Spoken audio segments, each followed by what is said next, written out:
Hi there and welcome back. I'm Kristen Galloway, a licensed occupational therapist and dementia care specialist.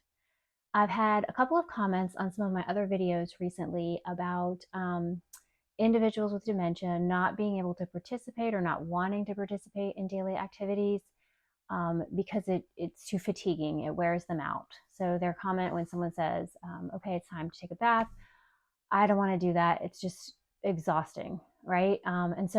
So this is a real concern, right?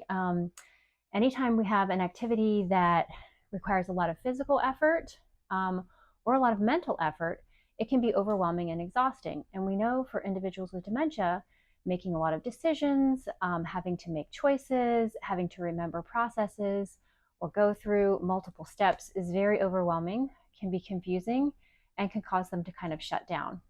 But in addition to that, a lot of individuals with dementia may have other coexisting physical conditions that make it physically exhausting for them to participate as well. Some examples of those types of conditions are arthritis, Parkinson's disease, multiple sclerosis, or other movement disorders. Let's see what else. COPD or respiratory disorders can make it difficult for people to participate in activities or decrease their endurance. And so anything that involves pain or respiratory or heart conditions or any movement disorders can really make it difficult for people to participate. So that added on top of the cognitive component can make it almost impossible for them to even want to participate in some daily activities. So how do we overcome this? So first, some general recommendations about how to approach the activity. One would be to choose a time of day when they have the most energy for a task that is probably going to be very taxing for them. So I often recommend to people, do your bathing first thing in the morning when you have plenty of energy, from having slept the night before, plenty of energy to get that task done. Two would be to set out all of the supplies that you need in advance of the activity. Now, a caveat to that is to go ahead and clear away any supplies that are not going to be necessary for that activity. So this is twofold, right? We have everything set out in advance that we need so that we don't have to kind of scramble around and waste time looking for things in the middle of the process.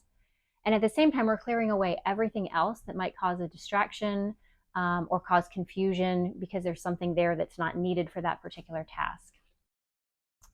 Three would be to, this is especially for bathing, but to keep the room at an appropriate temperature, right? So we want it warm enough if we're going to be bathing. If we're going to be doing some other kind of activity that requires a lot of physical exertion, we want it nice and cool so they don't get overheated. Four would be to make sure that they're well hydrated. Of course, we always want to ensure good hydration for health reasons, but also because it affects our abilities cognitively. So make sure that they're well hydrated so that they can participate fully in the task. And the fifth general recommendation is that if they are in pain or on some type of pain medication, make sure that they've taken their medication about 30 minutes prior to the activity or whatever time frame that you need for that medication to take action, right? Because we don't want them to be having a lot of pain if they're trying to do a lot of physical activity, because that's going to inhibit that. Okay, so aside from those general recommendations, activity-specific recommendations generally focus on adapting the activity or the environment to make the task less fatiguing for the person. So we need to ask a lot of questions first. What is it about the activity that makes this fatiguing for that person?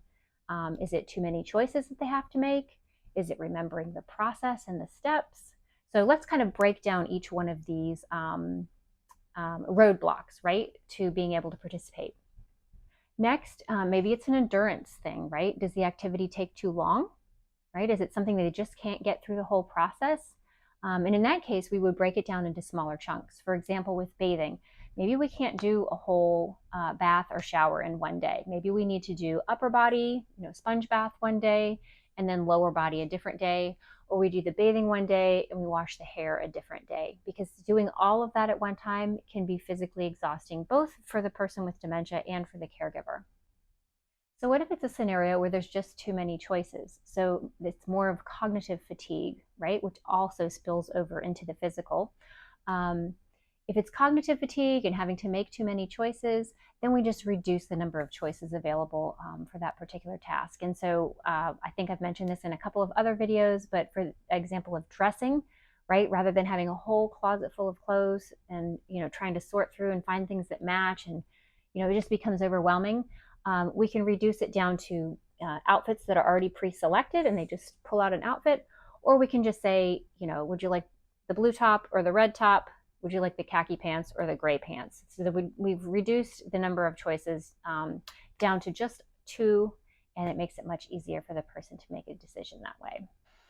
And finally, it may just be that they can't remember how to do the task, right? And so they're overwhelmed thinking, oh my gosh, I just can't do that, right? So how do we make it easier for them to do a task when they can't remember the steps, or they can't remember the sequence, or they become overwhelmed once they get started with the task?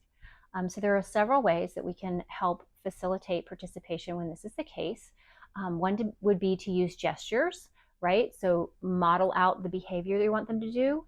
Put your arm in the sleeve like this, model it for them, and then say, you do it, and you hold the sleeve up for them. Another would be to use a visual schedule or a visual aid. So some kind of printout with pictures and descriptions of each step in the process.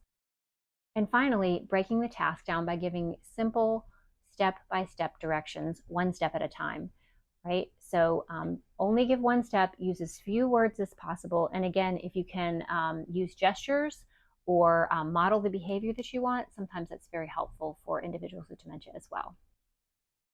So again, remember that there are many tasks that can be overwhelming and fatiguing for someone with dementia, whether that's due to cognitive difficulties and being able to make choices and make decisions, or whether that's due to a second condition that may be affecting their physical stamina, their energy, and their ability to participate. So we want to use the general recommendations that I gave to make the task simpler, more straightforward, maybe shorter, and then we want to go ahead and adapt the specific task by adapting the environment or the task itself to use the person's abilities to the best way possible. So I hope you enjoyed this video.